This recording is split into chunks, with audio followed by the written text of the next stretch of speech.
Buenos días, chicos, aquí estoy otra vez para daros un poquito la brasa. Vamos a terminar lo que empezamos ayer, las operaciones con vectores.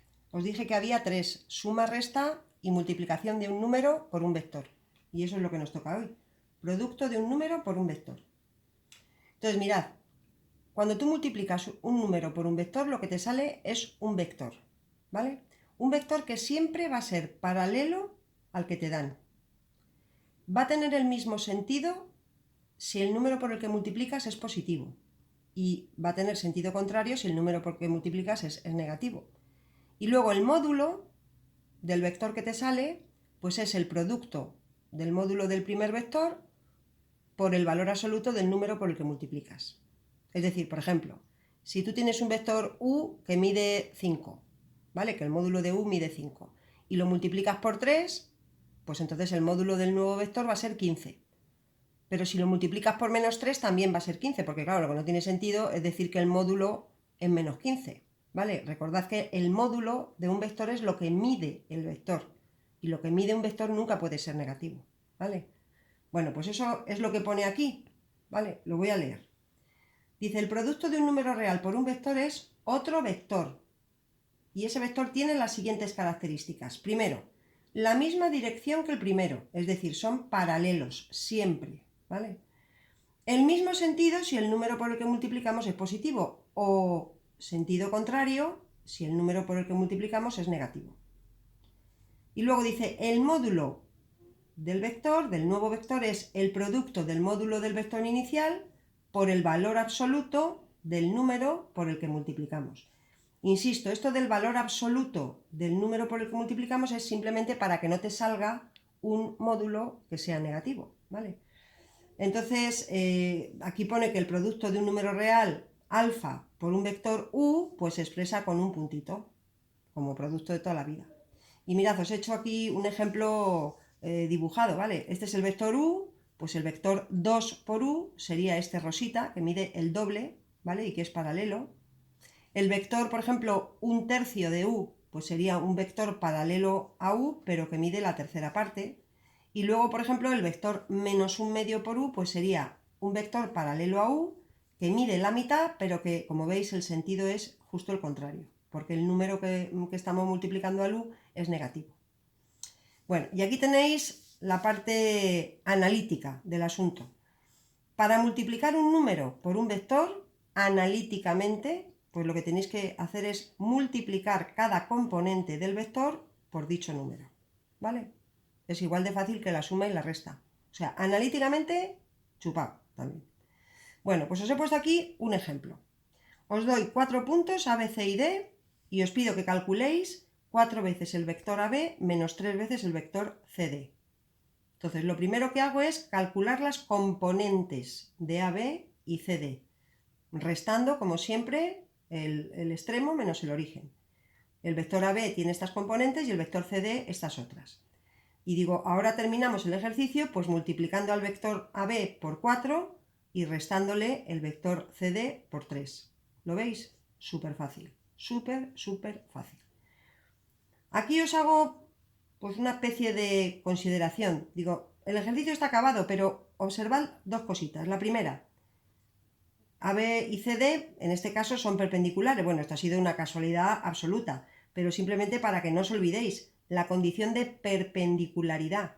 Al multiplicar la primera por la primera y sumarle la segunda por la segunda, da 0, ¿vale? Por eso digo que son perpendiculares. Esto es una curiosidad solo, ¿eh? Y luego otra curiosidad, bueno, no curiosidad, esto es más importante. Si tú calculas el módulo de este vector que has sacado, como si dijéramos, usando como materia prima el AB y el CD, pues resulta que el módulo de este vector no es 4 veces el módulo de AB menos 3 veces el módulo de CD.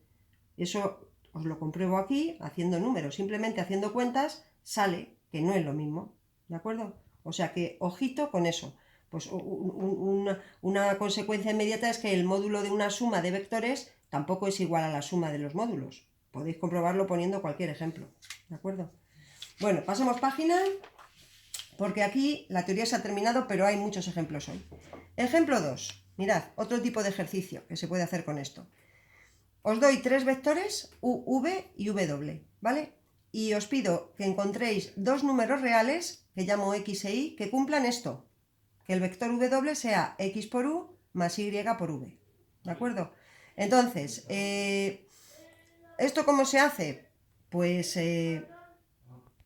una, dos y... Bueno, pues perdonad la interrupción, pero es que han empezado a hablar por aquí y entonces pues hemos tenido que cortar. Os estaba diciendo, pues eso, que buscamos dos números, X e Y, que cumplan esto, que el vector W sea X multiplicado por U más Y multiplicado por V, ¿vale? ¿Cómo se hace? Pues nada, muy fácil. Sustituís U, V y W por sus componentes, ¿veis? Aquí. Y luego simplemente se trata de hacer cuentas. Multiplicas X por este vector. ¿Cómo se multiplica un número por un vector? Pues multiplicando cada componente. Por eso pongo menos 3x y x. Multiplicáis y por el segundo vector. Por eso pongo 2y y 5y. Y luego acordaros de cómo se suma. Se suma la primera con la primera y la segunda con la segunda. ¿Vale? ¿Y qué aparece aquí? Pues un sistema de ecuaciones que hacía mucho que no salía. Lo he resuelto por reducción, como siempre, y me sale que x vale 5 y que y vale menos 2. Así que esta es la solución. El vector W es 5 por U más menos 2 por V. Bueno, esto que pongo aquí en naranja es algo para que os suene para el año que viene. Cuando tú puedes fabricar un vector, como en este caso el W, a partir de otros dos vectores U y V, pues se dice que el vector W es combinación lineal de U y de V. ¿Vale? Bueno, tercer ejemplo. Dado el vector U, que tiene estas componentes, pido, primero, hallar un vector paralelo a U, pero que tenga de módulo 1. Y pongo entre paréntesis, esto se llama vector unitario. Y después hallar un vector paralelo a U, pero que mida 3. Entonces, este es un ejercicio típico, chavales. Calculamos primero el módulo de U. Pues como sabemos, con la fórmula. Resulta que el vector U mide 5. Y entonces fijaros lo que digo aquí. Si multiplicamos el vector U por el inverso de su módulo, que sería un quinto, pues el nuevo vector será paralelo a U, porque claro, en cuanto tú multiplicas un vector por un número, lo que te sale siempre es paralelo al primero. Pero es que además lo importante es que el módulo es 1. Es decir, que el vector V, un quinto por U, este vector, cumple los dos requisitos. Esto lo podéis comprobar, ¿vale? Que el módulo del vector V de este de aquí es 1. Y luego el apartado B, pues se basa en el apartado A. Perdón, porque ya sabéis que este vector tiene de módulo 1 y que es paralelo a U. Entonces, como lo que te piden es otro vector que sea paralelo a U, pero que mida 3, pues lo único que tienes que hacer es coger este vector y multiplicarlo por 3. Este mide 1, o sea, esta flechita mide 1. Si tú lo multiplicas por 3, te mide 3. Pero es que además va a ser paralela a U, con lo cual el vector W sería este. Y repito que podéis comprobarlo. Podéis calcular el módulo de este vector y veréis cómo sale 3.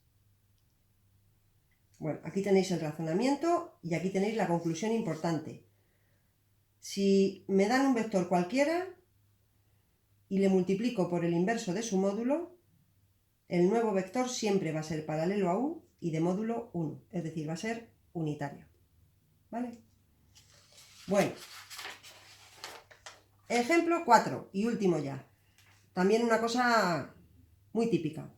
Hallar las coordenadas del punto medio de un segmento. ¿Vale? Bueno, el punto medio de un segmento pues es el punto que está justo a la misma distancia de los extremos de A y de B. Y le he llamado M. Y fijaros qué razonamiento hago. Digo, si llamo M al punto medio, pues observad que se cumple lo siguiente. El vector AB es el vector AM multiplicado por 2, porque ya que M está a mitad de camino entre A y B, ¿vale? Vamos a hacerlo ahora con componentes, es decir, calculamos las componentes de AB, como siempre, restando, calculamos las componentes de AM, que ahí van a salir la X y la Y que ando buscando, y después utilizo esta igualdad entre vectores. No sale, haciendo cuentas, no sale ni siquiera un sistema, salen dos ecuaciones muy facilitas de las que salen la X y la Y. Así que aquí tenéis el punto medio. Esto lo podéis comprobar gráficamente, o sea, cogéis unos ejes de coordenadas, dibujáis A y B y ya veréis como el punto M está justo en la mitad del camino, ¿vale? Y claro, chicos, si estuviéramos en clase, pues lo que pone aquí os lo demostraría yo, ¿vale? Pero como no estamos en clase, no tengo pizarra, pues mirad, hay una fórmula para hacer todo esto del punto medio, ¿vale? Y esta fórmula la tenéis que aprender. Para hallar el punto medio de un segmento de extremos A y B, la fórmula es esta. Se suman las X, se divide por 2, y se suman las Y y se divide por 2, ¿vale? Si alguno está muy aburrido, podéis buscar la demostración de esta fórmula, que es muy fácil, ¿eh? La demostración es como el ejercicio que he hecho arriba, pero en vez de con números, todo con letras, ¿vale? Pero es lo mismo.